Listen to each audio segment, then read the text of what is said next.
الحمد لله نحمده ونستعينه ونستغفره ونؤمن به ونتوكل عليه ونعوذ بالله من شرور أنفسنا ومن سيئات أعمالنا من يهده الله فلا مضل له ومن يضلله فلا هادي له سبحان الله ونشهد أن لا إله إلا الله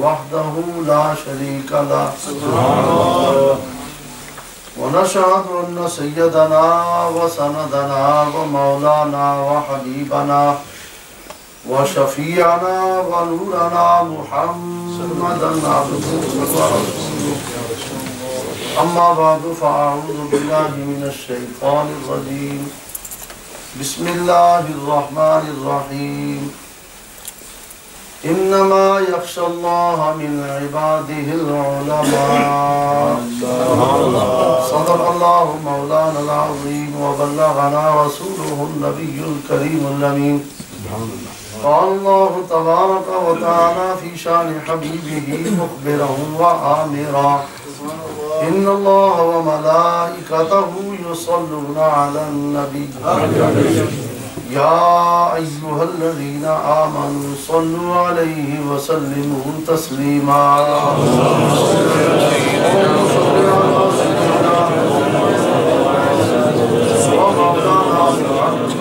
وعلى آل سيدنا ومولانا محمد وبارك وسلم عليه الصلاة والسلام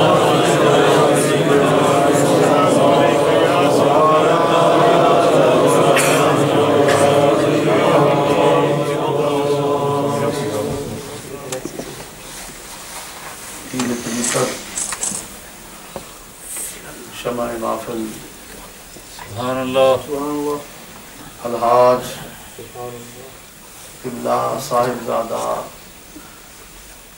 پیر ریاض احمد صاحب اسلمی نقشبندی مجدی دامت برکاتہم العالیہ مقتدر علماء اہل سنت اور مشائخ اعظام اور معزز حاضرین و سامعین کرام،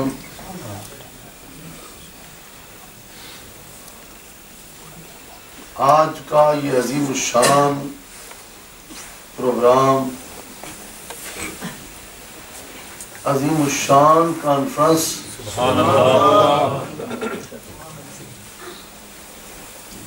جو امام ربانی قیوم زمانی مہین نورانی شہباز لامکانی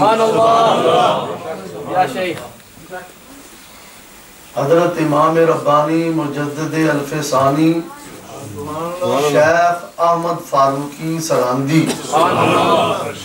نقشبندی رضی اللہ تعالی عنہ کی یاد میں انعقاد پذیر ہے۔ میں سب سے پہلے سردار صاحب زیب سجادہ آستانہ عالیہ نقشبندیہ اسلمیہ شاہد الشریف اور ان کے دیگر رفقا اور خاص کر ملتزمین، ان کو میں اس پر ہدیہ تبریک پیش کرتا ہوں کہ جنہوں نے اپنا نقش بندی ہونے کا ثبوت فراہم کرتے ہوئے امام ربانی کانفرنس منعقد نقش بندی ہونا، نقش بندی کہلانا، اس میں فرق ہے۔ حضرت امام ربانی کا جو وفادار نہیں، دور حاضر میں وہ نقشبندی کہلانے کا حقدار نہیں، نہ وہ شیخ طریقت کی مسند پر بیٹھنے کا حقدار ہے۔ امام ربانی وہ شخصیت ہے، اللہ اکبر، کہ جن کا اسم گرامی احمد ہے، احمد ہے، اور القاب امام ربانی مجدد الف ثانی ہے۔ لوگ آپ کو اس میں گرامی سے کم جانتے ہیں، القاب سے زیادہ جانتے ہیں۔ القاب سے زیادہ جانتے ہیں، کیوں؟ القاب دیکھیں کیا ہے، امام ربانی مجدد الف ثانی، ایسا امام جو رب والا ہے، ربانی رب والا ہے، وہ کسی اور کے آگے کیسے جھکے؟ وہ فقط خود نہیں جھکا، بہت خلق خدا کو اس نے جھکنے نہیں دیا۔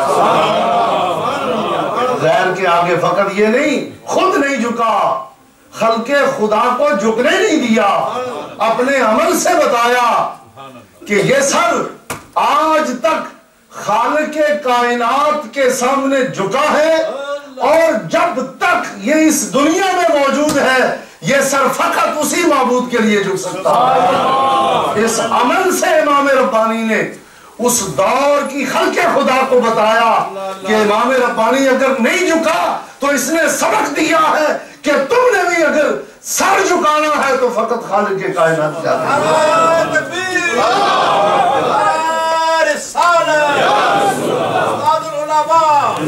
یہ ہے امام ربانی۔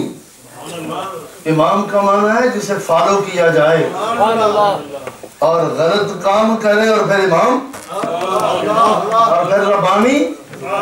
یہ لقب میں پورے وثوق سے کہتا ہوں کہ اس کا جائزہ لیں۔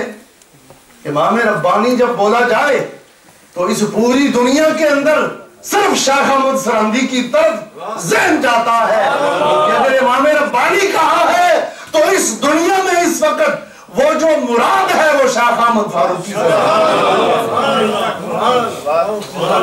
یہ اعزاز کم ہے امام ربانی کے لیے کہ خلق خدا جب امام ربانی بولے تو ذہن فوراً شیخ احمد سرہندی کی طرف جاتا ہے۔ اور پھر مجدد الف ثانی، دنیا میں مجدد آئے، آتے رہیں گے، لیکن یاد رکھیں وہ مجدد میں آتا حاضرہ ہوتے رہے اور رہیں گے۔ 100 سال کا مجدد قرار پاتا ہے، 100 سال اس کی لمٹ ہے، اس 100 سال کے لیے مجدد بن کے آتا ہے۔ اور امام ربانی کو اللہ نے یہ اعزاز عطا فرمایا کہ میرے محبوب کی امت جب میری محبوب کی امت کے مجددین کا تذکرہ کرے تو 100 سال کا نہیں، مجدد الف ثانی کہتے ہیں۔ نعرہ تکبیر، نعرہ رسالہ، نعرہ رسالہ، نعرہ حیدری، نعرہ تحقیق، علماء اہل سنت۔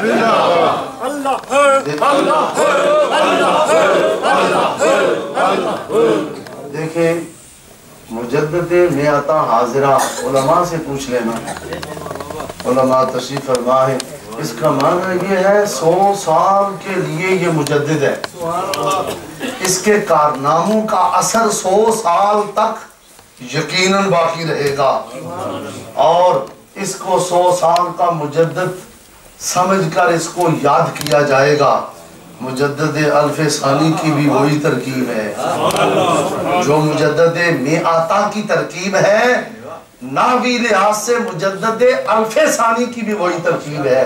معنی یہ بنا وہ 100 سال کے مجدد اور امام ربانی 1000 سال کا مجدد۔ علماء غور فرمائیں اس پر کہ مجدد الف ثانی کی ترکیب یہ جملہ عربی بتاتا ہے کہ اس کا معنی یہ ہے کہ یہ 1000 سال کا مجدد ہے۔ حضور امام ربانی کے اثرات ایسے ہیں تجدید کے پڑھے کہ 1000 سال تک اس سے آگے جائیں گے، لیکن ان کو یہ اعزاز بخشا گیا کہ 1000 سال کے مجدد کا لقب دیا جائے۔ یہ القاب اتنے مشہور ہو گئے کیوں بھائی؟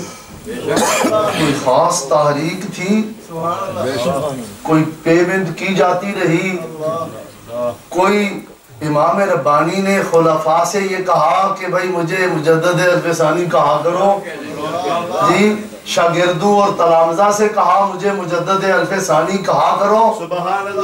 یہ کوئی سوچی سمجھی کیا یہ کوئی سوچا سمجھا منصوبہ اور پروگرام تھا؟ نہیں، یہ پتہ چلتا ہے کہ یہ سارا پروگرام اللہ کی طرف سے ہے، اللہ کی طرف سے ہے۔ جب اللہ کو کوئی مقبول ہوتا ہے، کسی خاص عمل میں مقبول ہو گیا، خاص فیلڈ میں مقبول ہو گیا، تو اس لحاظ سے پھر اللہ اس کی تشہیر بھی فرما دیتا ہے۔ پتہ چلتا ہے یہ القاب وہ ہیں کہ جن کی منادی جبریل امین نے آسمانوں پر پہلے کی۔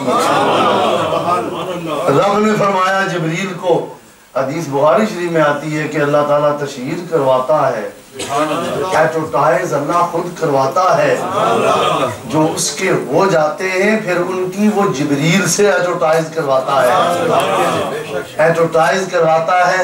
القاب بھی ان کی بھی ایڈورٹائز ہوتی ہے، اللہ کی محبت کی بھی ایڈورٹائز ہوتی ہے۔ یہ القاب بتاتے ہیں بھائی زمانہ گزر گیا ہے، شیخ احمد سرہندی کے ساتھ القاب اسی طرح ہے جس طرح ان کا نام ہے، اس سے زیادہ مشہور ہے۔ پتہ چلتا ہے یہ ایڈورٹائزمنٹ جبریل کی زبان سے اللہ نے پہلے آسمانوں پر اس کی تشہیر کروائی کہ آسمان والوں کو بتا دو دنیا میں امام ربانی ہے، دنیا میں مجدد الف ثانی کے دور کا آغاز ہو چکا ہے، اور پھر زمین پر تم یہ اعلان کر دو، لوگوں کے دلوں میں ڈال دو کہ لوگ جب ان کا ذکر کریں یا امام ربانی کہیں یا مجدد الف ثانی۔ حضرات گرامی، اتنی عظیم شخصیت اور ان کی یہ سالانہ یاد کی کانفرنس ان حضرات نے منعقد جو کی ہے، یہ یقیناً مجدد الف ثانی رضی اللہ تعالیٰ عنہ کے فیض سے مالا مال ہیں، مالا مال ہیں اور مالا مال رہیں گے۔ امام ربانی کسی نارمل پیر کا نام تھوڑا ہی ہے۔ امام ربانی کی محفل میں جو آ جائے بخشا جاتا ہے،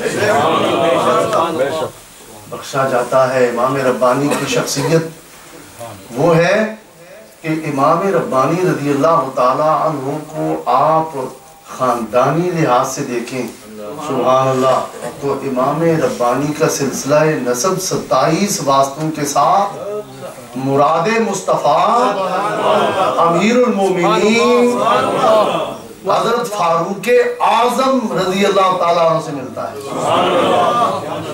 27 واسطوں سے جا کے حضرت سیدنا فاروق اعظم سے ملتا ہے، اور پھر پورا جائزہ لے لیں حضرت امام ربانی کے والد، ان سے لے کر ان کے پیچھے والد گرامی، دادا، پیچھے چلے جائیں، تمام کے تمام ان کی پشتوں میں علماء اور اولیاء اور صوفیاء ہیں۔ بڑا پاکیزہ سلسلہ ہے یہ نسل کے لحاظ سے بھی ایسا پاکیزہ ہے کہ چونکہ جس کو رسول اللہ نے مانگا تھا پھر وہ مراد مصطفیٰ بنا، جب رائے دیتا ہے حضور کو تو اللہ قرآن نازل فرما دیتا ہے، فرمایا پھر تیری نسل سے ہم ایسا شخص پیدا کریں گے 1000 سال تو گزر جائے پھر پتا چلے کہ فاروقی عظمت کا ظہور کیسے ہوتا ہے، ذرا 1000 سال گزرنے دو، اس کے بعد ظاہر کریں گے کہ فاروق اعظم کی عظمت کیا ہے، وہ امام ربانی کی شکل میں سرحد میں ظاہر ہوتا ہے۔ تکبیر، نعرہ رسالت، نعرہ رسالت، نعرہ حیدری۔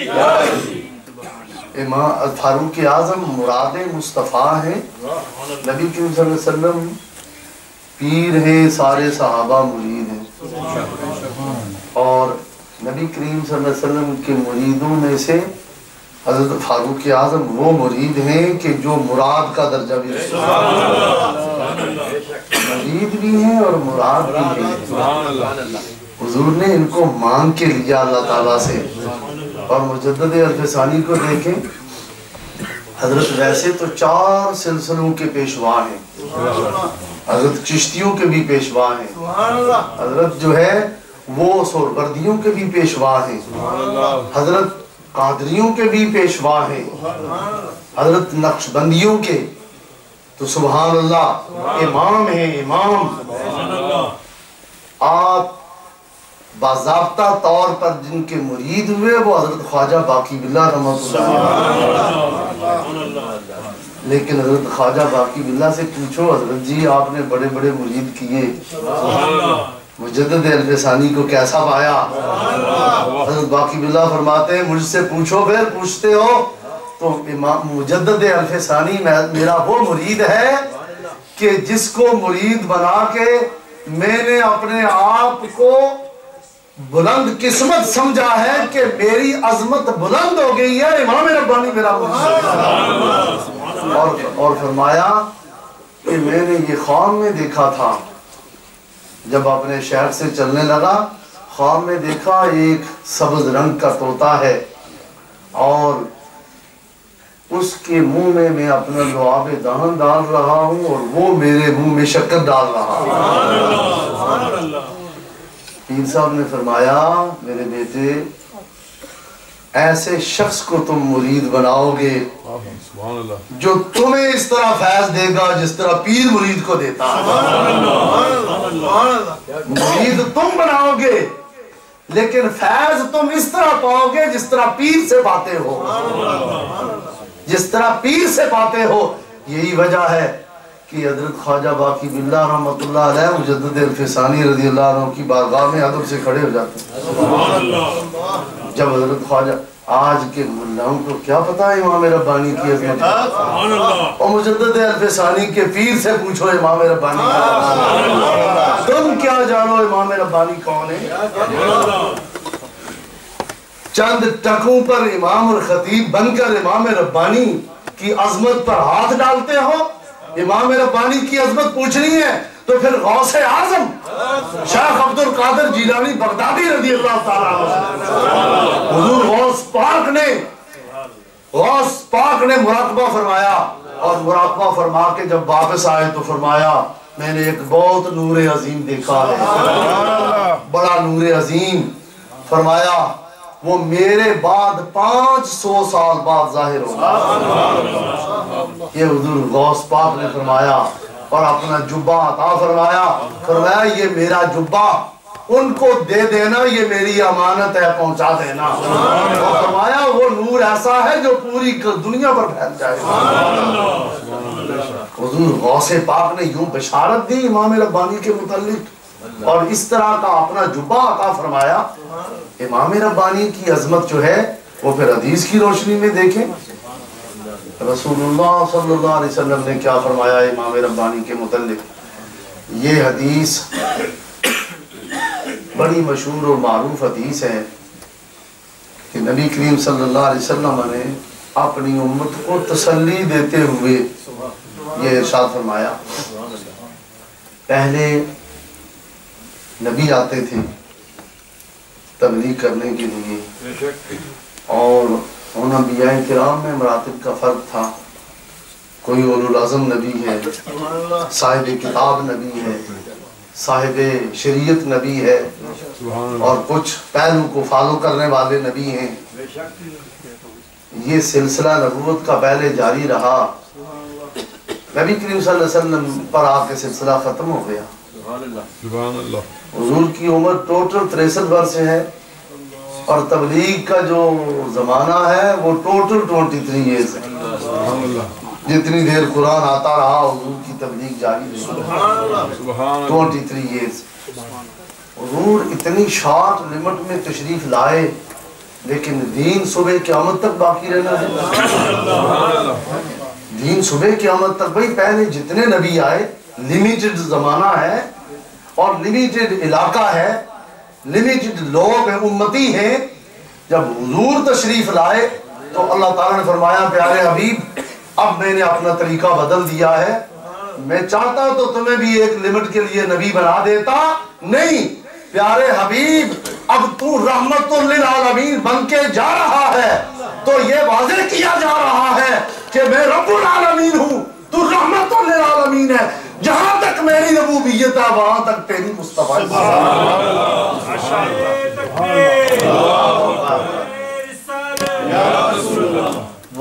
تک تیری نبوت ہے، صبح قیامت تک حضور کی نبوت کا سکہ چلتا رہے گا، لیکن یہ سلسلہ قائم کس طرح رہے گا اور امت ہدایت حاصل کس طرح کرے گی؟ نبوت کا دروازہ بند ہو گیا، اب جبریل نے آنا نہیں۔ ایک تو طریقہ ہے کتاب اللہ کی کتاب کا باقی رہنا، سبحان اللہ، یہ ذریعہ، لیکن فقط کتاب اللہ کا باقی رہنا کافی نہیں۔ جب تک کہ کتاب اللہ پڑھانے والے نہ ہوں، سمجھانے والے نہ ہوں، اس وقت تک کتاب اللہ اگر گھر میں موجود ہے تو انسان سمجھتا نہیں تو کیا فائدہ اٹھائے گا، سوائے کہ گھر میں برکتیں ہیں، کھول کے زیارت کرے، ثواب ہے، لیکن باقی فائدہ کیسے اٹھائے گا جب تک کہ اس کتاب کا استاد نہیں موجود ہوگا۔ نبی کریم صلی اللہ علیہ وسلم اسی کتاب کے استاد بن کے تشریف لائے، 1,24,000 اپنے شاگرد اور مرید تیار فرمائے، اسی قرآن کے ماہر تیار فرمائے، اسی قرآن کی تعلیم دی اور اس کے ماہرین تیار فرمائے۔ اب حضور تشریف لے گئے، سلسلہ کیسے چلے گا آگے؟ نبی کریم صلی اللہ علیہ وسلم نے تسلی دیتے ہوئے امت کو فرمایا نبی تو میرے بعد آ کوئی نہیں سکتا، لیکن یہ بات یاد رکھو تمہیں تسلی دے رہا ہوں، علماء امتی کا انبیاء بنی اسرائیل، میری امت کے علماء بنی اسرائیل کے انبیاء کی طرح ہیں، انبیاء سابقین کی طرح میری امت کے علماء ہیں، جو فریضہ وہ سر انجام دیتے رہے وہ فریضہ میری امت کے علماء سر انجام دیں گے۔ تم نے گھبرانا نہیں، اس کتاب کے ماہرین تیار ہوتے رہیں گے، اللہ پیدا کرتا رہے گا اور امت کی ہدایت کا سامان بھرپور موجود رہے گا اور امت ہدایت پاتی رہے گی۔ ایک ہے عمومی طور پر علماء کا موجود ہونا، اس میں حضور صلی اللہ علیہ وسلم نے پھر اور کلوز فرمایا میں تمہیں ایک اور بشارت بھی دیتا ہوں، فرمایا چونکہ میری امت کے علماء کے بڑے طبقے ہیں اور ہر بندہ جو تبلیغ کرتا ہے وہ اپنی اپروچ تک کرتا ہے، وسائل تک کرتا ہے، اثر رسوخ تک کرتا ہے، اور جتنی اس کی اپنی شخصیت ہوتی ہے اس کے لحاظ سے کرتا ہے، پھر بھی خرابیاں پیدا ہوتی رہتی ہیں۔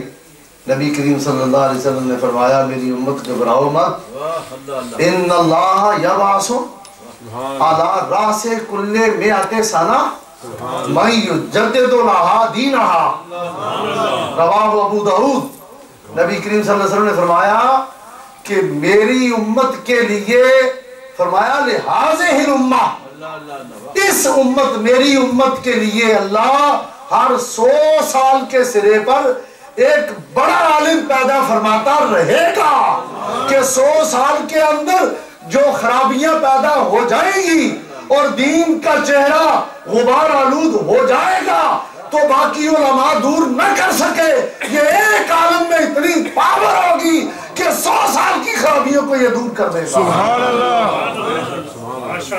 اور پھر میرے دین کو پھر سے نیا کر کے وہ امت کے سامنے پیش کر دے گا۔ یہ میرا دین ختم ہونے والا نہیں، یہ دین نیا ہوتا رہے گا، ہر 100 سال کے بعد ایسا عالم آتا رہے گا جسے من یجدد لہا دینہا، جو تجدید کرتا رہے گا دین کی اس امت کے لیے۔ یہ 100 سال کا جو مجدد ہے اس کا تذکرہ ہے۔ پھر 11ویں صدی کا جو مجدد ہے، اللہ اکبر، وہ کون ہے؟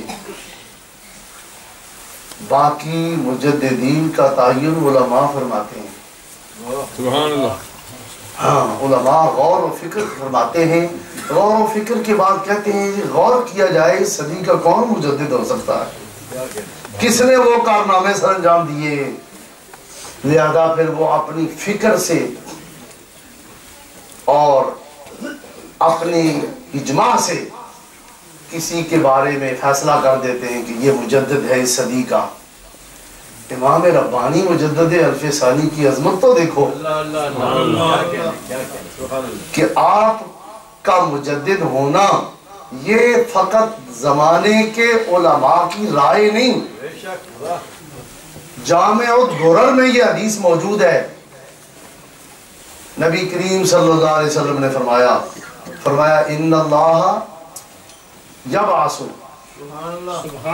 علی راس احد عشر مئۃ سنہ رجلا هو نور عظیم اسمہ اسمی بین السلطانین الجابرین یدخل الجنت بشفاعتہ رجال الوف۔ نبی کریم صلی اللہ علیہ وسلم نے فرمایا 11ویں صدی کے سرے پر ایک ایسا شخص میری امت میں اللہ پیدا فرمائے گا کہ جو نور عظیم ہوگا اور اس کا نام میرا نام ہوگا، اور وہ دو جابر بادشاہوں کے درمیان میں آئے گا۔ اس کی شان یہ ہے کہ قیامت کو اٹھے گا تو ہزاروں لوگ اس کی شفاعت سے اللہ جنت میں داخل کرے گا۔ نعرہ تکبیر، نعرہ رسالت، نعرہ رسالت، نعرہ تحقیق، علماء اہل سنت، دربار علی اشاعت پر شریف۔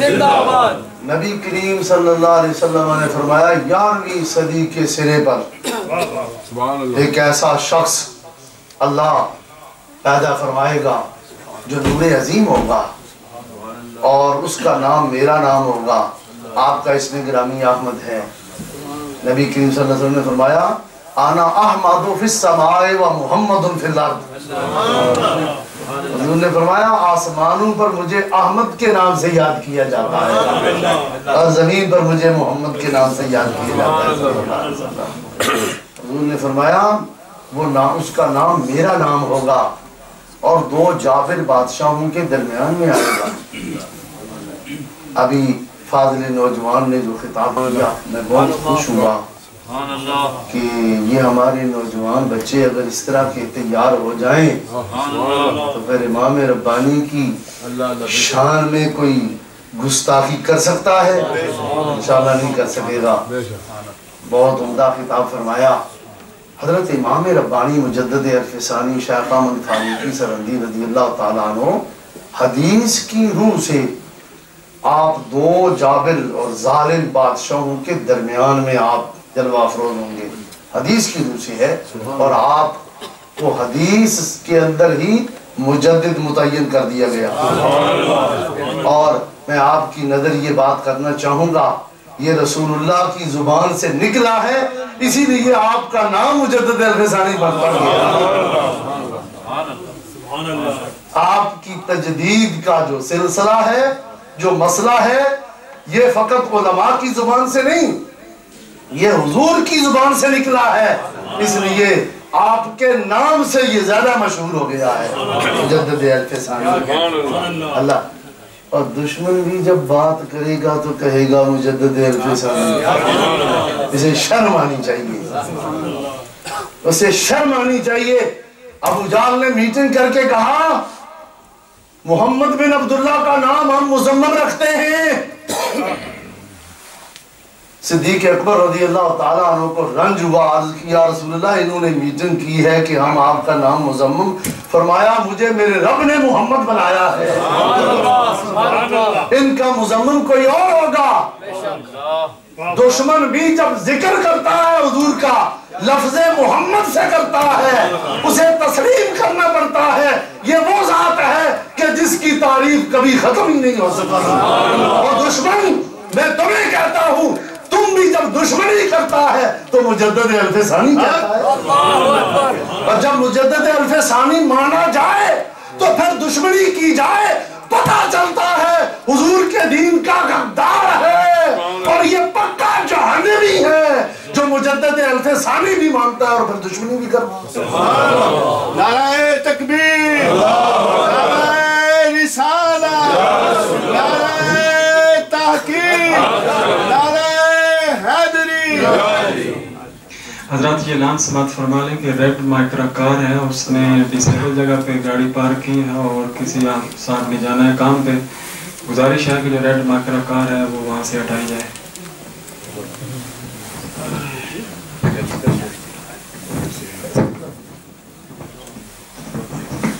درود شریف السلام علیکم۔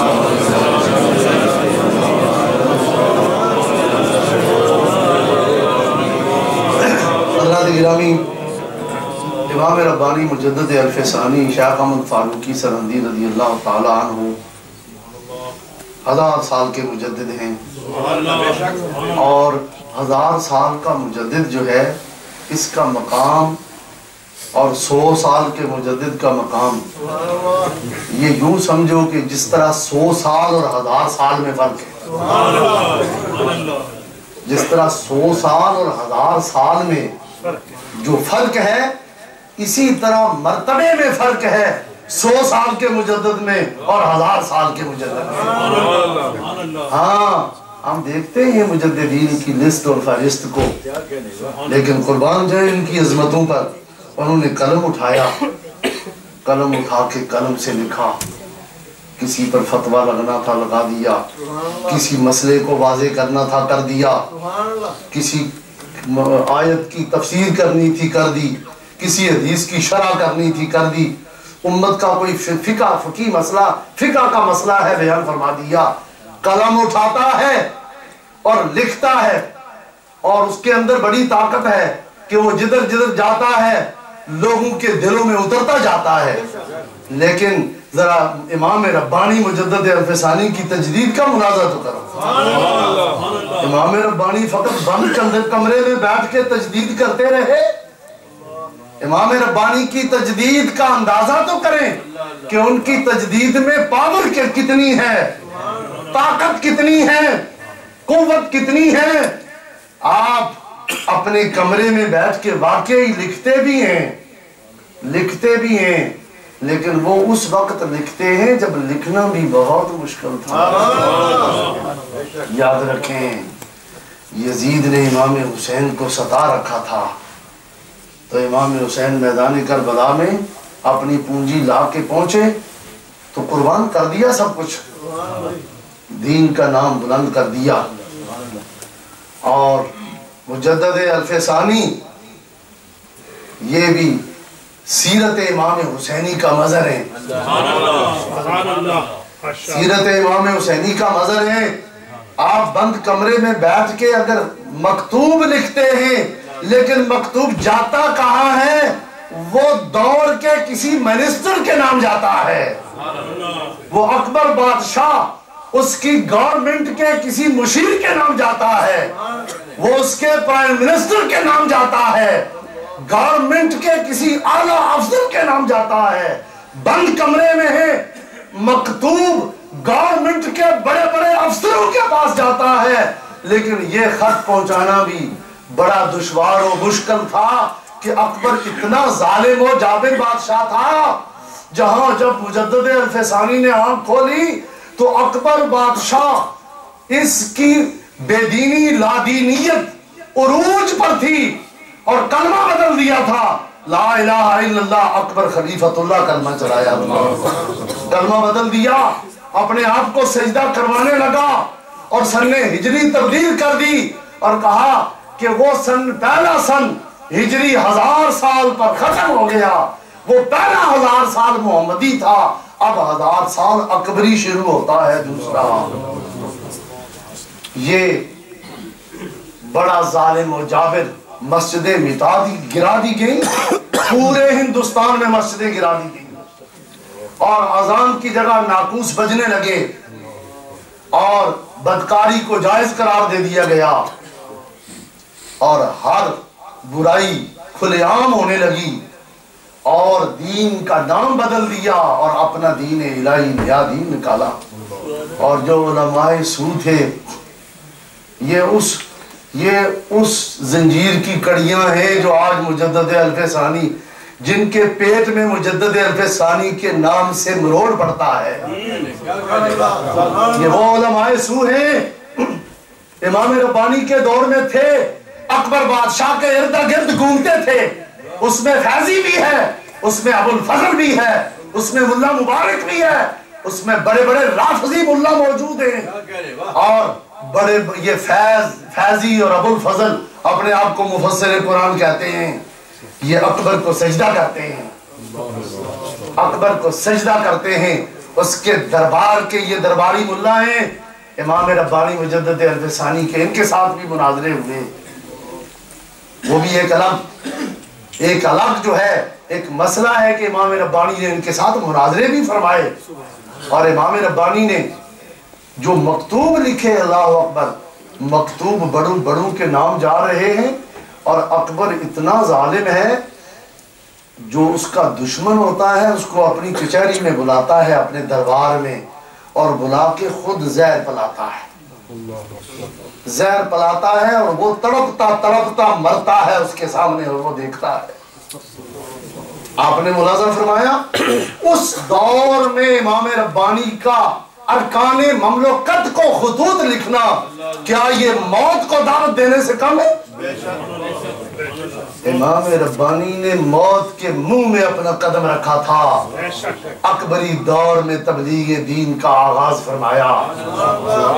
کوئی دکھائے تو صحیح امام ربانی جیسا پھر مبلغ، اکبر کی آنکھوں میں آنکھوں جس نے آنکھیں ڈالی ہیں۔ امام ربانی نے خطوط لکھ کے ان ارکان مملکت کو کنونس کیا، آپ کی تحریر میں وہ زور تھا، کیوں؟ پیچھے سے پاور ہاؤس صدیق اکبر سے فیض آ رہا تھا، فاروق اعظم سے بھی فیض آ رہا تھا، اور رسول اللہ کا فیض شیخین میں جمع ہو کے روحانی لحاظ سے ابو بکر سے اور نسلی لحاظ سے فاروق اعظم سے، جب ان دو شیخین کا فیض جمع ہو جائے تو پھر امام ربانی کیوں نہ اکبر کی آنکھوں میں آنکھیں ڈال دیں؟ آپ نے خطوط لکھے اور اس کے دربار کے ملاؤں سے مجدد الف ثانی نے مناظرے کیے، فیضی سے۔ دیکھیں یہ جو فیضی اور ابو الفضل یہ ملا مبارک کے بیٹے ہیں، اور یہ رافضی ہیں، بیسیکلی رافضی ہیں یہ، انہوں نے بادشاہ کو بگاڑنے میں بڑا کردار ادا کیا، اور اس کو امام عادل اور حاکم مطلق قرار دیا، اور کہا تمہیں سجدہ ہونا چاہیے، تم سجدہ کرواؤ، اور مختلف دینوں کا مجموعہ جب ہو گیا تو اب وہ دین اسلام سے نکل گیا، تو حضرت مجدد الف ثانی کا ایک مناظرہ ہوا ابو الفضل اور فیضی سے۔ حضرت اکبر آباد بھی امام ربانی تشریف لے گئے، آپ جب جامعہ سے فارغ ہوئے تو آپ کے اکابر اساتذہ جو ہیں آپ نے ان سے باضابطہ طور پر ظاہری تعلیم حاصل کی۔ امام ربانی فقط تسبیح چلانے والے صوفی تھوڑے ہی تھے، اللہ اکبر، امام ربانی کے پائے کا اس وقت کوئی مفتی نہیں تھا، کوئی مفسر نہیں تھا، کوئی محدث نہیں تھا، کوئی فقیہ نہیں تھا، کوئی مجتہد نہیں تھا، یہی وجہ ہے کہ کوئی مجدد نہیں تھا۔ امام ربانی نے غوث اعظم کی طرح سارے ظاہری علوم بھی پڑھے، اور تمام علوم سے فارغ ہو کے آپ جب سرہند تشریف فرما ہوئے تو فرمایا اکبر بادشاہ کے دربار کا ذرا جائزہ تو لوں کہ مولوی وہاں کیا کرتے ہیں۔ آپ وہاں تشریف لے کے جائزہ کے لیے، یہ ابو الفضل الفیضی سے ملاقات ہوئی، بڑے آپ کے قصیدے پڑھنے لگے، جی آپ بہت بڑے عالم ہیں، یہ ہے وہ ہے، مجھے سب کچھ عرصہ ٹھہرے۔ آخر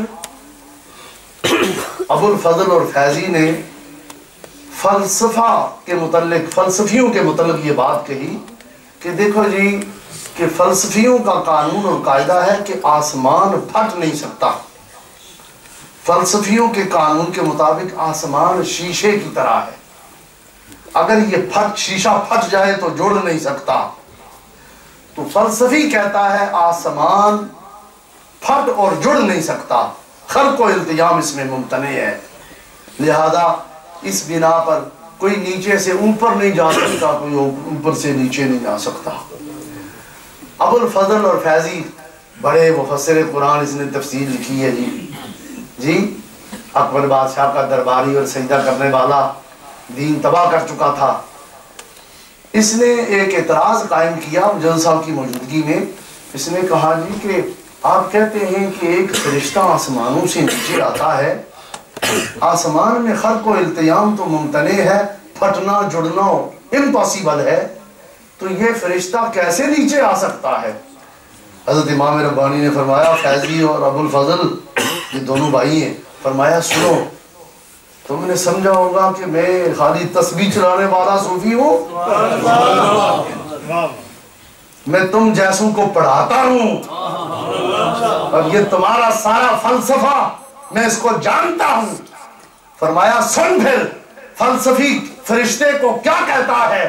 فرمایا فلسفی فرشتے کو مجرد کہتا ہے کہ اس میں مادیات کا کوئی عنصر نہیں ہے، اس میں وہ جو ہے مجرد ہے، اس میں مٹی نہیں، اس میں یہ پانی نہیں، یہ جو مادیات چیزیں ہیں یہ اس میں نہیں ہے، وہ مجرد ہے.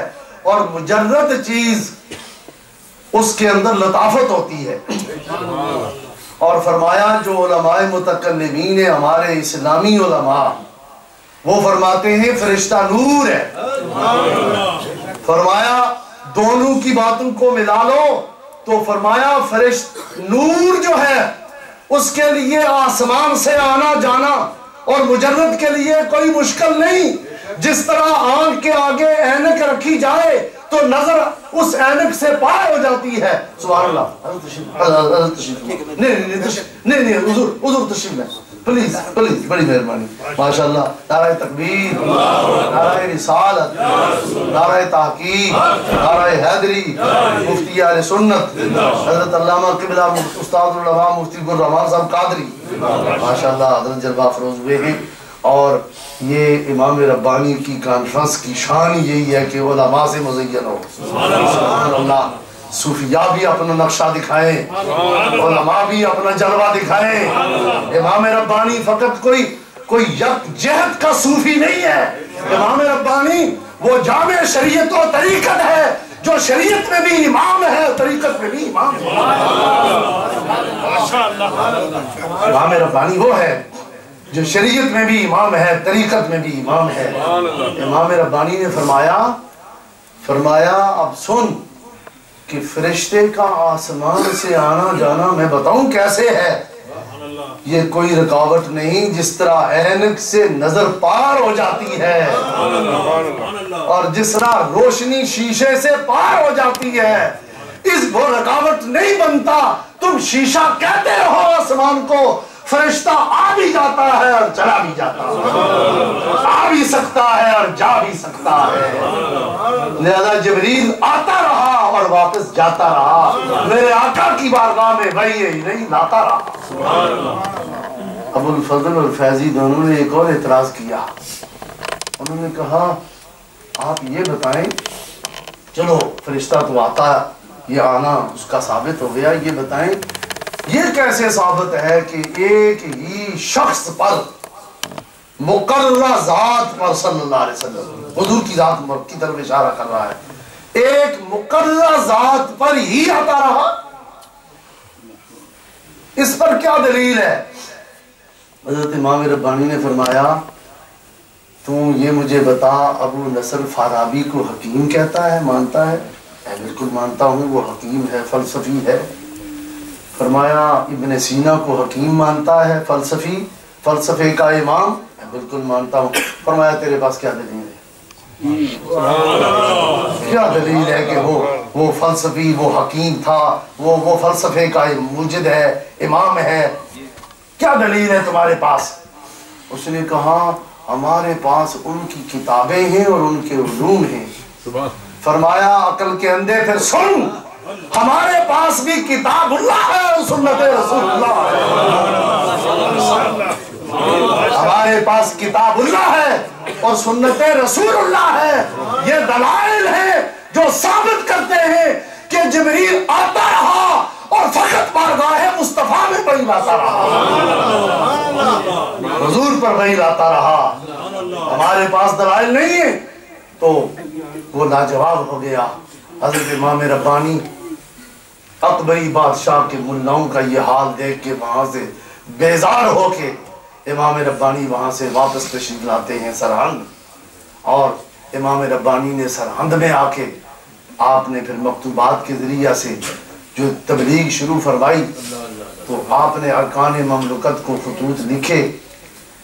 آخر کار اکبر بادشاہ کو یہ کہا گیا کہ تم اپنے دین کی خوب اشاعت کرو، مشورے چلتے رہے۔ امام ربانی مجدد الفسانی رضی اللہ تعالیٰ عنہ کی بارگاہ میں لوگ جوک در جوک آ رہے ہیں اور عرض کرتے ہیں حضور آپ کے سوا کسی پر نظر جمتی نہیں ہے؟ مولوی حضرات تو درباری بن گئے ہیں جی، تو آپ کچھ اس کا علاج فرمائیں۔ حضرت امام ربانی نے پھر ایک خط لکھا، ڈائریکٹ اکبر بادشاہ کو لکھا۔ باتیں کرنی بڑی آسان ہیں، اکبر بادشاہ کی آنکھوں میں آنکھیں ڈالنی بہت مشکل ہے۔ امام ربانی نے خط لکھا اکبر بادشاہ کے نام، اور اپنے خلیفہ کو دے کے، جو حضرت کے خلفاء، اللہ اکبر، حضرت کے خلفاء بھی علماء تھے، ہاں، حضرت کے مریدین کے اندر آفتاب پنجاب علامہ عبدالحکیم سیالکوٹی موجود ہیں رحمہ اللہ تعالیٰ۔ کیا سمجھتے ہیں کہ جن کو شاہ جہان نے کئی بار سونے کے ساتھ تولا، علامہ عبدالحکیم سیالکوٹی رحمہ اللہ تعالیٰ جو ہر فن کے ماہر گزرے ہیں، حضرت استاد العلماء جانتے ہیں، حضرت امام ربانی کے ہاتھ میں ہاتھ دے کے مرید بھی ہوئے، اور آپ نے دلائل التجدید رسالہ بھی لکھا کہ لوگوں، شیخ احمد سرہندی امام ربانی وہ شخص ہے جو دوسرے 1000 سال کا مجدد بن کے آ گیا۔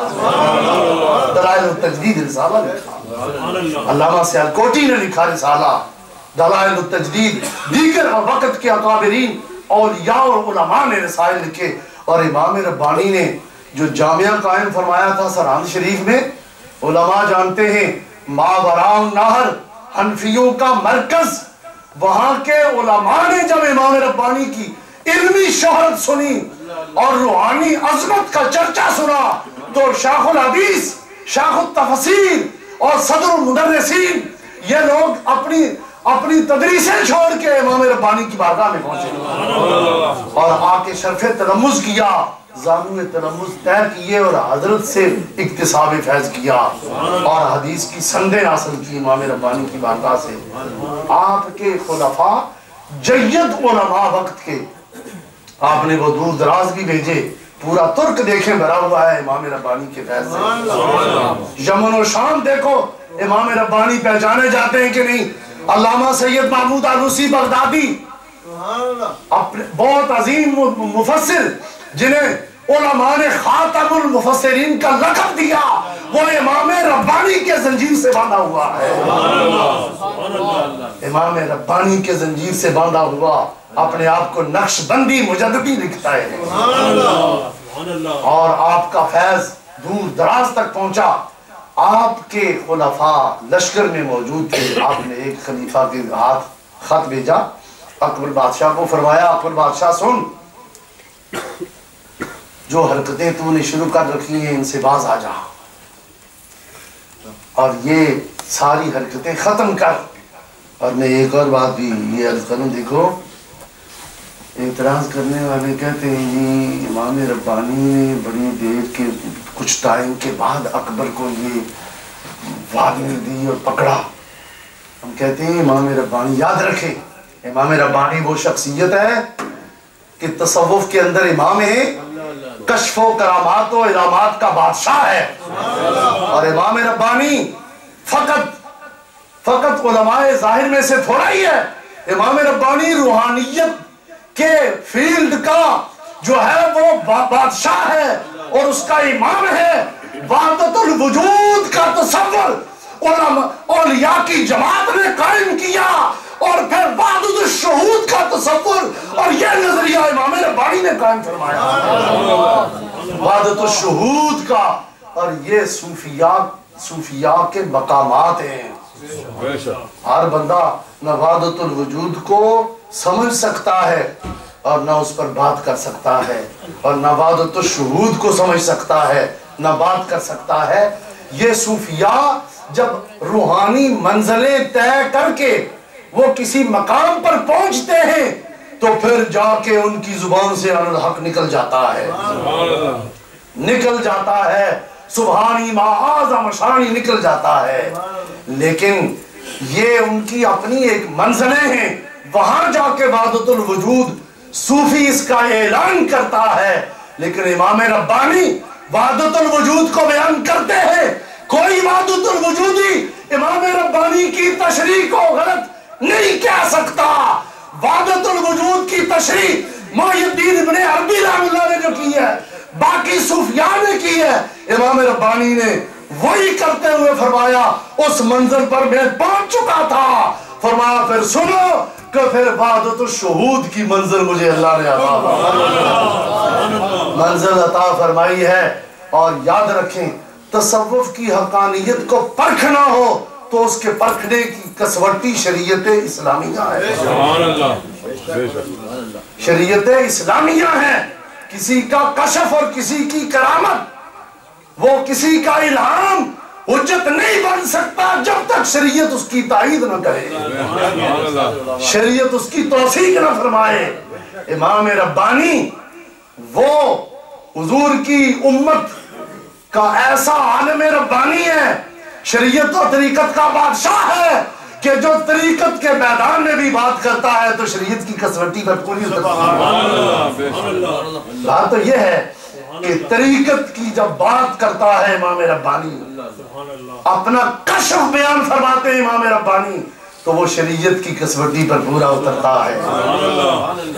آپ نے یہی وجہ ہے کہ آپ نے شریعت و طریقت کو خوب بالکل ملا دیا ہے، امام ربانی نے ملا دیا ہے۔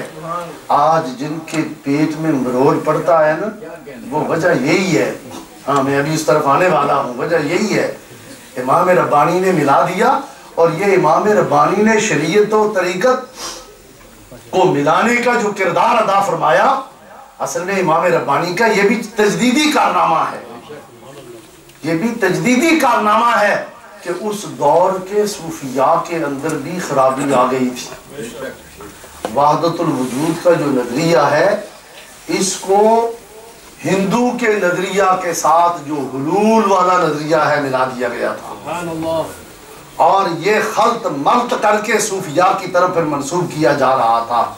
اور یہ حلول کا تصور جو ہے، یہ صوفی جو اس کو جانتے نہیں تھے وہ اس طرف نکل گئے تھے، تو اس کو ملانے لگے۔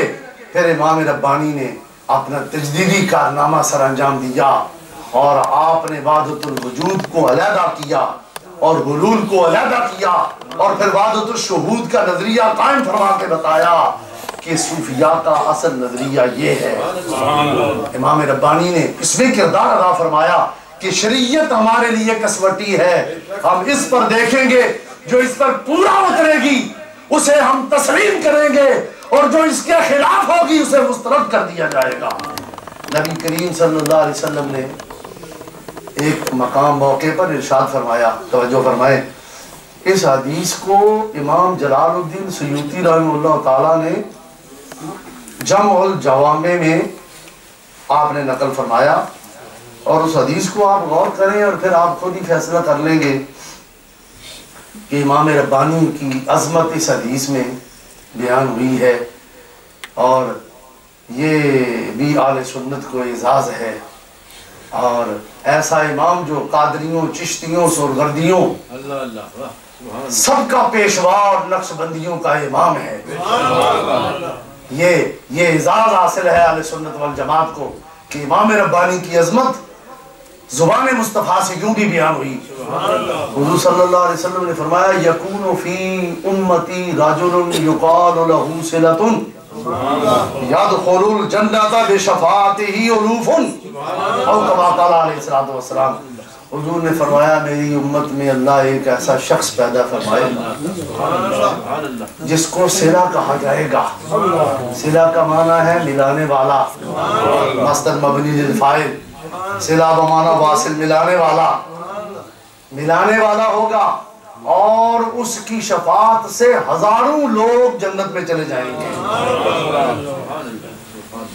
یہ ملانا کا کیا مطلب ہوا؟ ملانے کا مطلب یہ ہے، یاد رکھو کہ یہ جو تصوف کے اندر خرابی پیدا ہو گئی تھی، اور امام ربانی کے دور میں ہندو نظریہ وحدت الوجود کے ساتھ ملا دیا گیا تھا. ہندو نظریہ اور یہ حلول کا نظریہ اس طرف سرایت کر گیا تھا، اور بہت سے صوفی پھر اپنے شیخ طریقت کو سجدے کرنے لگے. انہوں نے کہا سب کچھ خدا ہی خدا ہے، تو جس کو سجدہ کرو گے خدا ہی ہے. تو یہ ایسی بدعت تھی تصوف کے اندر کہ امام ربانی نے اس وقت فرمایا ہم اوست نہیں ہے، ہم ادوست، سب کچھ میرے رب نے پیدا کیا ہے، میرا رب بھی موجود ہے اور کائنات بھی موجود ہے، اور سجدہ اس کو ہے جو واجب الوجود ہے، اور اس کو سجدہ نہیں جو ممکن الوجود ہے. امام ربانی نے اپنے مشاہدے سے اس کی اصلاح فرمائی، اور پھر آپ نے ان کو بتایا کہ شریعت محمدیہ میں اس کا وجود نہیں ہے، اس کا رد ہے. اسی کے لیے رسول اللہ تشریف لائے کہ ان بتوں کی عبادت کی نفی کی جائے، ورنہ موجود تو وہ نظر نہیں آتے. اگر کہو اللہ کے سوا کوئی موجود ہی نہیں تو پھر کہیں گے اس مولوی کا باپ ہی نہیں، تو پھر کام خراب ہو جائے گا نا.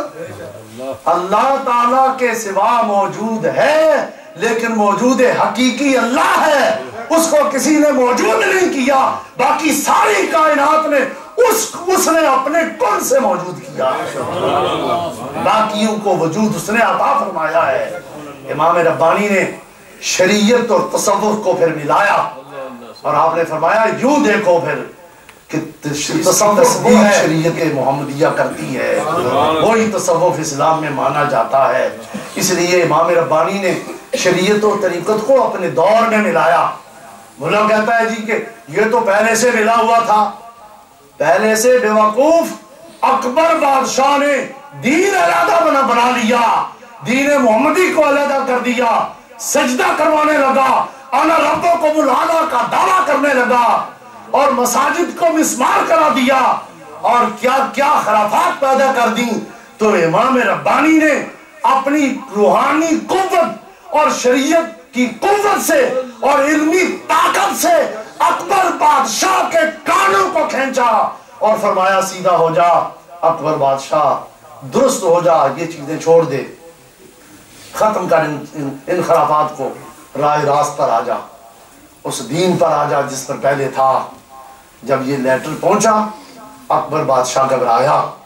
اصل میں خالی کسی مولانا کا مکتوب تھوڑا ہی تھا، وقت کے مجدد کا تھا، امام شریعت و طریقت کا مکتوب تھا. تیرے منہ سے جو بات نکلی وہ ہو کے رہی، دن کو کہہ دیا شب تو رات ہو کے رہی. امام ربانی نے مکتوب لکھا. آپ کی تعلیمات پر ذرا غور تو فرمائیں. آپ بند کمرے میں بیٹھ کے خط لکھتے ہیں، دنیا کی لوگوں کے دل کی دنیا بدل جاتی ہے. آپ نے اکبر کو جب یہ لکھا تو گھبرایا، کانپا، اور اس نے کہا اچھا، ڈرا، اور اس نے کہا میں یہ کرتا ہوں کہ لوگ مجھے سجدہ کرنے کے لیے جو آتے ہیں ان کو زبردستی نہیں لایا جائے گا. آج کے بعد اپنی مرضی سے آئیں اور جو سجدہ کرنا چاہے وہ کر لے. میں زبردستی اپنے ملازموں سے کسی کو منگوا کے سجدہ نہیں کرواؤں گا. یہ ختم کیا.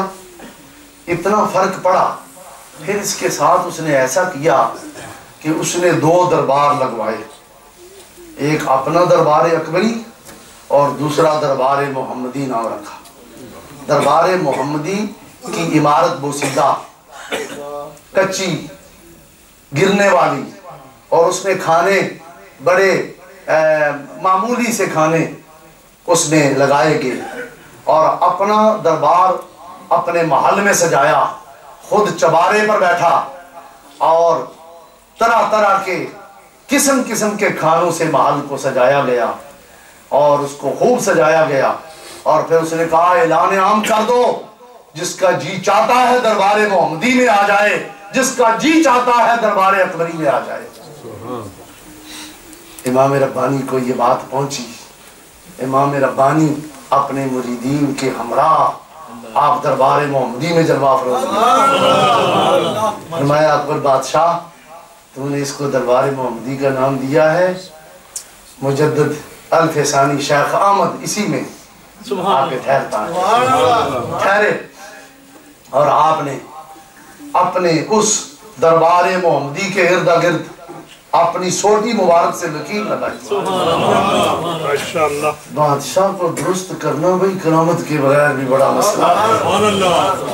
امام ربانی نے تبلیغ فرمائی، خطوط لکھے، نبی کریم صلی اللہ علیہ وسلم کی سنت کو زندہ فرمایا، نبی کریم صلی اللہ علیہ وسلم نے وقت کے حکمرانوں کو خطوط لکھے تھے، اللہ اکبر، خطوط حضور نے لکھے، خطوط بھیجے، یہ رسول اللہ کی سنت تھی، امام ربانی نے سنت کو اپنایا اور مؤثر ثابت ہوئی، لیکن اس کے ساتھ ساتھ اب بنفس نفیس اس دربار محمدی میں جاتے ہیں، اپنے ارد گرد آپ نے لکیر لگائی اور لکیر لگا کے پھر دعا فرمائی۔ اللہ اکبر، مورخین لکھتے ہیں کہ پھر ایسا طوفان چلا، ایسا طوفان چلا، اللہ اکبر، چونکہ یہ اب نقشہ پیش ہو رہا تھا، لِكُلِّ فِرْعَوْنٍ مُوسَىٰ، ہر فرعون کے لیے اللہ موسیٰ بھیجتا ہے، یعنی ہر ظالم کے مقابلے میں عادل آتا ہے۔ اکبر فرعون بن کے آیا، امام احمد شیخ احمد سراندی امام ربانی موسیٰ کلیم اللہ کا جلوہ بن کے آیا۔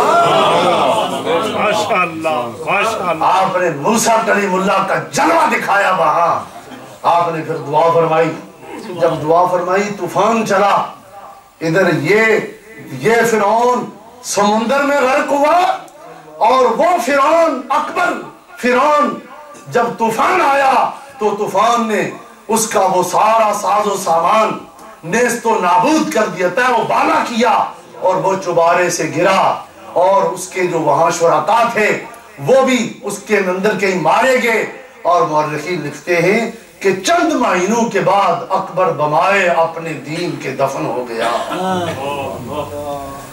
یہ وہ ہے جو میرے آقا نے فرمایا صلی اللہ علیہ وسلم کہ وہ شخص جس کا نام میرے نام پر ہوگا، دو جابر بادشاہوں کے درمیان آئے گا۔ ذرا مثال تو لاؤ نا، پھر لے آؤ، کوئی اور مثال لے آؤ، اعتراض کرتے ہو امام ربانی پر تو کوئی اور مثال لاؤ، دو جابروں کے بٹوین بھی ہو اور اس کا نام بھی حضور کے نام پر ہو، اور پھر جابر کی آنکھوں میں آنکھیں بھی ڈال دے۔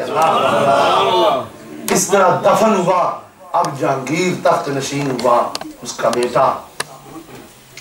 خرافات بہت سی ختم ہو گئیں اس کے ساتھ ہی، لیکن ابھی کچھ باقی تھی۔ سجدہ کرواتا تھا جہانگیر اپنے آپ کو، اور مساجد جو مسمار ہو پڑی ہیں پورے ہندوستان میں، وہ اسی طرح مسمار پڑی ہیں۔ حضرت امام ربانی رضی اللہ تعالیٰ عنہ نے اپنے ایک اور خلیفہ بدی الدین رضی اللہ عنہ، جن کا تذکرہ پہلے فاضل نوجوان نے کیا، اللہ اکبر، آپ نے ان کو اپنا خلیفہ مقرر فرما کے اس کی آرمی میں بھیجا، اور فرمایا جب تک میں نہ کہوں نہ وہاں سے آنا ہے نہ کچھ کرنا ہے، بس تم وہاں بیٹھے رہو اور تبلیغ کرتے رہو۔ اللہ اکبر، جوک در جوک لوگ ان کے مرید ہونے لگے، اور آپ کو پتہ ہے کہ ہونا چاہیے کہ آج لوگ جو ہے نا بڑی حکمت عملی کا مصلحت کا شکار ہو جاتے ہیں۔ مسئلہ بیان کرنے میں دیکھو جی، کسی کو ناراض کرنے کی کیا ضرورت ہے، کیا پر ضرورت ہے کوئی وہ ناراض ہو جائے گا، چھوڑو اس مسئلے کو رہنے دو۔ ہاں، لیکن کمال والے ایسا نہیں کرتے، کمال والے ایسی مصلحت کا شکار نہیں ہوتے۔ امام ربانی رضی اللہ تعالی عنہ نے اسے یہ فرمایا تھا کہ ہوش سے رہنا اور حالات کی خبر مجھے دیتے رہنا، لیکن ساتھ ساتھ امام ربانی کی تبلیغ مکتوبات کے ذریعے جاری ہے. یہ مکتوبات 3 جلدوں میں ہیں بھائی دیکھیں, لیکن اللہ اکبر اللہ اکبر, دنیا کی کایا پلٹ دی ان مکتوبات نے. اور لوگ بڑی بڑی جلدوں میں کتابیں لکھتے ہیں. امام ربانی کے 500 کچھ مکتوبات شریفہ ہیں, اور انہوں نے وزیروں کے دل موڑ دیے, مشیروں کے دل موڑ دیے, وزراء اور منسٹروں کے قلوب کی دنیا کو بدل دیا, اور فقط ان کو ظاہری طور پر اسلام کا پابند نہ بنایا بلکہ باطنی لحاظ سے بھی اعلیٰ مراتب پر فائز کر دیا. جو امام ربانی کے مکتوبات کے اندر جو طاقت ہے اللہ اکبر, وہ روحانی طاقت ہے, روحانی قوت ہے.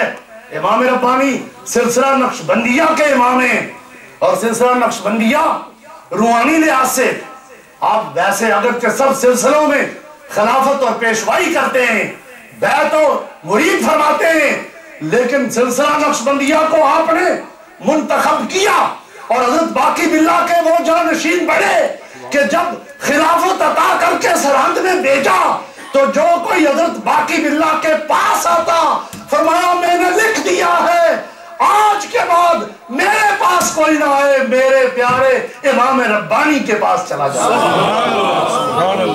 آج کے بعد میری بیعت کا سلسلہ بند اور امام ربانی کی بیعت کا سلسلہ جاری ہو گیا ہے, جاری ہو گیا ہے. فرمایا مجھ سے فیض لینے کی بجائے ان کے پاس جاؤ, ان کے پاس جاؤ.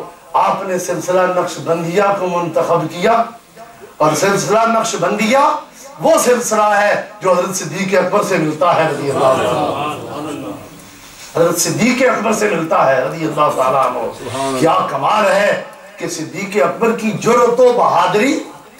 لوگ کہتے ہیں آج سنیوں کا کھا کھا کے جب اخیر کو پہنچتے ہیں نا, وہ کہتے ہیں کہ کسی عارف رومی نے ایک حکایت لکھی ہے مثنوی شریف میں کہ گدھا پر بڑا پریشان تھا اور اس نے کہا چارہ نہیں ملتا اور جنگل میں شیر پھرتا ہے, کیا کیا جائے, مر گیا ہوں بھوکا, ہڈیاں نکل آئی ہیں. کسی نے مشورہ دیا شیر کی کھال پہن لو کہیں سے مل جائے. اس نے کہا بڑی اچھی بات ہے, تجویز بڑی اچھی ہے. شیر کی کھال پہن لی, جنگل میں چرتا ہے, اور دیکھنے والے کہتے ہیں یہ تو شیر ہے, کوئی قریب آتا ہی نہیں. جب خوب موٹا تازہ ہوا تو پھر اس سے وہ جو اپنی اس کی آواز ہے وہ یاد آئی. جب پھر وہ آواز نکالی تو جنگل کے جانوروں نے کہا بڑا افسوس, اتنا عرصہ ہم اسے شیر سمجھتے رہے. بھائی بڑا افسوس کہ اتنا عرصہ ہم اسے سنی سمجھتے رہے. جو آج جب سنیت میں جڑیں چھوڑ جائے تو پھر جو ہے وہ سنیت کے عقیدے کے خلاف بات کرے اور کہے کہ صدیق اکبر نے چڑی بھی نہیں ماری, صدیق اکبر نے چڑی بھی نہیں ماری, اور حضرت علی کرم اللہ وجہ الکریم کی تلوار نے تو کافروں کو کاٹ کے انبار لگا دیے. ہم اسے پوچھتے ہیں خدا را کچھ سنیت کا کھایا ہوا کچھ تو حلال کرو, سب کچھ حرام کر گئے ہو. صدیق اکبر کو آج تک جو سمجھ نہ سکا وہ سنی ہو ہی نہیں سکتا. بھائی وہ صدیق اکبر ہیں. جب حضور کے وصال کے بعد یہ مصیبت آفت آ پڑی امت پر, حضور کا سایہ اٹھ گیا, امت بے سایہ ہو گئی, حضور کا سایہ بظاہر اٹھا تو ایسے مصائب آئے کہ عمر فاروق جیسا جلیل القدر جلیل صحابی تلوار لے کے کھڑا ہو جاتا ہے کہ کوئی کہے قد مات محمد, نے اس کی گردن اڑا دوں گا. آپ نے فرمایا عمر listen to me, be carefully. Umar sit down there, بیٹھ جاؤ یہاں, میں تمہیں بتاتا ہوں. وما محمد الا رسول قد خلت من قبلہ الرسل. مجھے یہ بتا نبوت کا سلسلہ حضرت آدم سے چلا اور حضور تک پہنچا. وہ سارے نبی پہلے سوائے عیسیٰ علیہ السلام کے, وہ نبی اس دنیا سے تشریف لے گئے ہیں, اسی سنت کے مطابق ہمارے آقا بھی تشریف لے گئے. کیا فرمایا جو عبادت اللہ کی کرتا ہے وہ عقیدہ رکھے حضور تشریف لے گئے. اور کون ہے جو حضور کی عبادت کرتا ہے؟ اللہ اکبر. فاروق اعظم نے کہا ہوش آ گئی، سمجھ آ گئی. اور صدیق اکبر نے یہ مسلمہ کذاب سے جنگ کس نے لڑی؟ اور مانعین زکات کا جب مسئلہ چلا اور مرتدین کا جب مسئلہ چلا تو حدیثوں میں موجود ہے، ان کو پتہ نہیں. صدیق اکبر نے فرمایا ان سے جنگ کرنی ہے. عمر بن خطاب، فاروق اعظم اور دیگر صحابہ نے کہا، حضور نے فرمایا من قال لا الہ الا اللہ، جس نے کلمہ پڑھ لیا محفوظ ہو گیا، جان محفوظ، عزت محفوظ، مال محفوظ، اس کو قتل نہیں کیا جائے. صدیق اکبر نے فرمایا جو میں جانتا ہوں عمر تمہیں پتہ نہیں ہے. فرمایا واللہ مجھے اللہ کی قسم ہے میں نے رسول اللہ کو دیکھا ہے اور جو زکات میں اور نماز کی فرضیت میں تفریق کرے گا ابو بکر کی تلوار اس کا سر اڑا دے گی. آپ اکیلے تلوار لے کے نکلتے ہیں، کہتے ہیں مارا کچھ نہیں، اکیلے صدیق اکبر تلوار لے کے نکلے. اور صحابہ اکرام نے کہا حضور خلیفۃ الرسول وی آر سوری، آپ بیٹھیں اپنا حکم جاری فرمائیں، ہم جائیں گے جہاد کے لیے. فرمایا کوئی بات نہیں تم نہ جاؤ، ابو بکر اکیلا جاتا ہے. یہ پاور ہے صدیق اکبر میں بھائی، یہ روحانی پاور صدیق اکبر کی یہ جرات اور فاروق اعظم کی وہ جرات کہ جب اسلام لائے تو آپ نے نماز کا وقت آیا، نماز بیت ارقم میں پڑھنے لگے. عرض کی یا رسول اللہ ہم رائٹ نہیں ہیں. فرمایا کیوں نہیں؟ یا رسول اللہ عمر اسلام لے آیا ہے، اب کعبے کے پاس مطاف میں نماز پڑھیں گے. ان مشرکوں کی ایسی تیسی یہ ہمیں روکیں، اب مطاف میں جا کے نماز پڑھیں گے، کعبے کے پاس پڑھیں گے. وہ عمر بن خطاب کہ جب مسلمانوں نے اعلانیہ نماز پڑھی تو وہ فاروق اعظم کے ایمان لانے کے بعد پڑھی. یہ بات سمجھ میں نہیں آتی کہ صدیق اکبر کی جرأت و بہادری بھی امام ربانی میں ہے اور فاروق اعظم کی جرأت و بہادری بھی امام ربانی میں ہے. اس لیے امام ربانی نے بادشاہ کی آنکھوں میں آنکھیں ڈالی اور آپ نے پھر خط لکھا اس کو جہانگیر کو، بیٹا سمجھ جا. آپ نے فرمایا جہانگیر ایسا نہ کر، لیکن جو آصف جاہ نامی پہلے منشن ہوا ہے he was prime minister، یہ پرائم منسٹر تھا. اس نے یہ اصل میں تھا رافضی، اور آپ کو یہ بتانا چاہ رہا تھا کہ لوگ سنی ہو کے آج بڑا رافضیوں کے لیے جو ہے نا بڑا نرم گوشہ، جی کچھ نہ کہو انہیں، جی انہیں کچھ نہ کہو. اور حضرت صدیق اکبر کو افضل نہیں مانتے تو کیا ہو جاتا ہے، حضرت علی کو افضل مان لیں تو پھر کیا فرق ہے؟ کچھ نہ کہو. اور پوچھو امام ربانی سے، قسم بخدا میرے پاس اس وقت کتابیں موجود ہیں، امام ربانی نے اس چیز کا بھی کلا کما فرمایا ہے. اور یہ رافضی لوگ جو ہیں انہوں نے ان بادشاہوں کے ارد گرد گھیراؤ کیا ہوا تھا اور اصحاب ثلاثہ کو جہانگیر کے دربار میں گالیاں دی جاتی تھی. ام المومنین عائشہ صدیقہ عفیفہ رضی اللہ تعالی عنہا کو گالیاں دی جاتی تھی اور یہ ملا یزدی جیسے لوگ اس کے دربار کا طواف کرتے تھے اور بڑے بڑے یہ لوگ جو ہیں رافضی یہ دربار میں موجود تھے.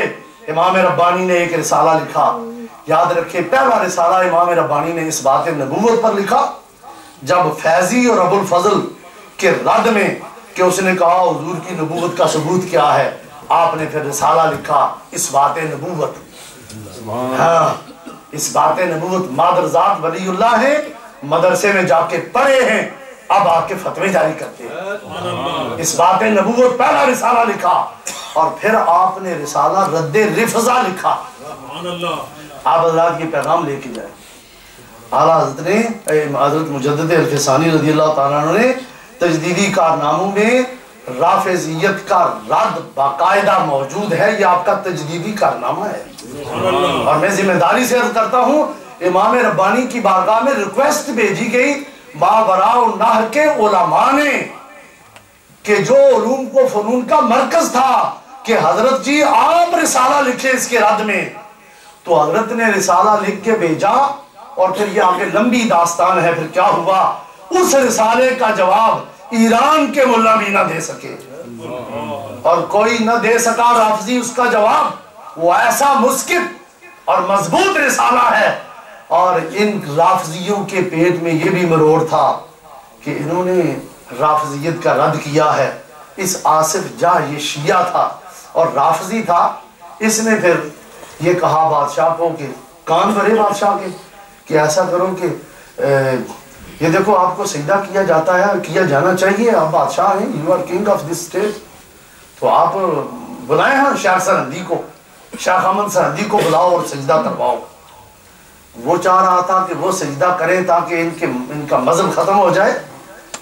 اس نے کہا کہ اس کے بغیر کام نہیں چلے گا، یا قتل کروا دو، یا پھر سجدہ کرواؤ، یا پھر قید کروا دو، ان میں سے کوئی ایک کام کرو، ورنہ ان کے خلفاء دور دراز تک پہنچ چکے ہیں اور یہ تو اوورٹیک کر لیں گے۔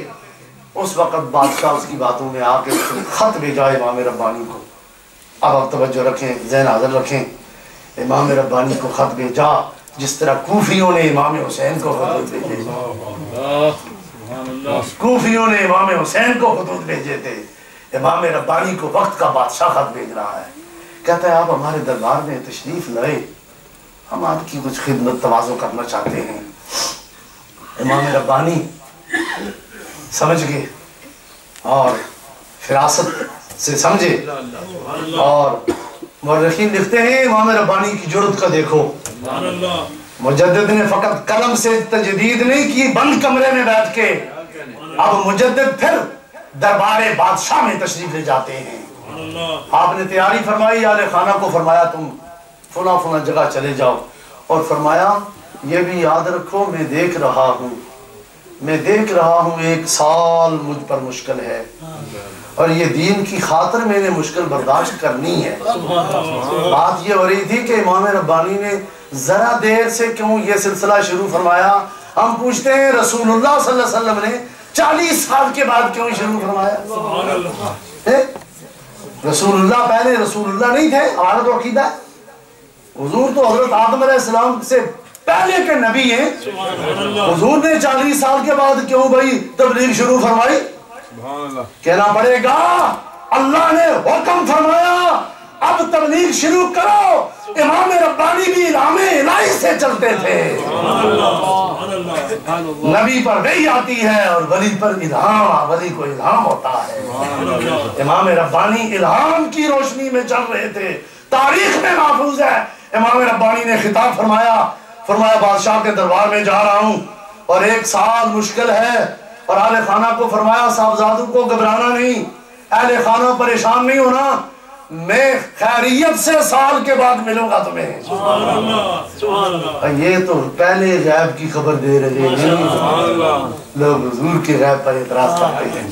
فرمایا سال کے لیے جا رہا ہوں، اور مورخین لکھتے ہیں امام ربانی کو بادشاہ کی شدت کا پورا اندازہ تھا، حکم عدولی کرنے والے کا فوراً سر اڑا دیا جاتا تھا، پورا اندازہ تھا، لیکن کہاں جا رہے ہیں؟ موت کے منہ میں پاؤں رکھنے جا رہے ہیں۔ کیوں کہ صدیق اکبر نے بھی موت کے منہ میں اپنا پاؤں رکھ دیا تھا۔ صدیق اکبر نے موت کے منہ میں پاؤں رکھ کے رسول اللہ کی جان کی حفاظت کی، امام ربانی نے موت کے منہ میں پاؤں رکھ کے رسول اللہ کے دین کی حفاظت رسول اللہ کے دین کی حفاظت کی ہے امام ربانی نے۔ وہ موت کیا ہے؟ وہ جہانگیر بادشاہ ہے، وہ موت سے کم ہے، سامنے اڑاتا ہے سر اپنے مخالف کا۔ امام ربانی جاتے ہیں، تشریف لے جاتے ہیں، خلفاء کے ساتھ تشریف لے جاتے ہیں، تو جب وہاں پہنچے تو حضرت نے سلام بھی نہ دیا، تو درباریوں نے کہا دیکھا کہ امام ربانی نے سلام بھی نہیں دیا، شیخ احمد سرہندی نے سلام ہی نہیں دیا، اور اس نے کہا آپ مجھے سجدہ کریں. آپ نے فرمایا سجدہ کس لیے؟ سجدہ جو ہے یہ تو میں اللہ کو کرتا ہوں، بس اسی کو کیا ہے اور آئندہ بھی اسی کو کروں. میرے پروگرام میں ہی اور سجدہ موجود نہیں ہے. اللہ اکبر. تو امام ربانی نے جب سجدہ نہ کیا تو پھر اس نے کہا چلو تھوڑا سا سر ہلا دو، تھوڑا سا سر ہلا دو تاکہ میری کچھ عزت رہ جائے. فرمایا بے عزت، تیری عزت میں رکھوں جو تو نے رسول اللہ کے دین کی عزت نہیں رکھی. گورنمنٹ کا جو مفتی تھا وہ آگے ہوا، اس نے مشورہ دیا، تاریخ میں موجود ہے، مشورہ دیا اور اس نے کہا حضرت جی میں آپ کا خیر خواہ ہوں، میں کہتا ہوں رخصت پر عمل کر لیں، جان کا خطرہ ہے، سجدہ کر لیں، عزیمت کو چھوڑیں. فرمایا میرے امام حسین نے عزیمت کو نہیں چھوڑا، میں کیسے میرے امام حسین نے رخصت پر عمل نہیں کیا، مکہ مکرمہ میں ہی رہتے، مشورے ملتے تھے نہ جاؤ، عزیمت پر عمل کیا، میدان کربلا میں پہنچا. فرمایا مفتی یہ تیرے لیے ہے رخصت، مجدد الفسانی کے لیے نہیں، میرے لیے یہ رخصت نہیں ہے.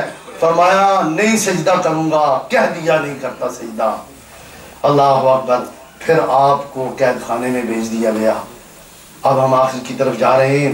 حضرات گرامی اس مقام پر امام ربانی کی بارگاہ میں مفکر پاکستان، مصور پاکستان، شاعر مشرق علامہ اقبال نے خراج عقیدت پیش کیا ہے. خراج عقیدت پیش کیا ہے امام ربانی کی بارگاہ میں. کیسے؟ علامہ اقبال قلندر لاہوری کہتے ہیں حاضر ہوا میں شاخ مجدد کی لاد پر، وہ خاک کے ہے زیر فلک مطلع انوار. اللہ اکبر.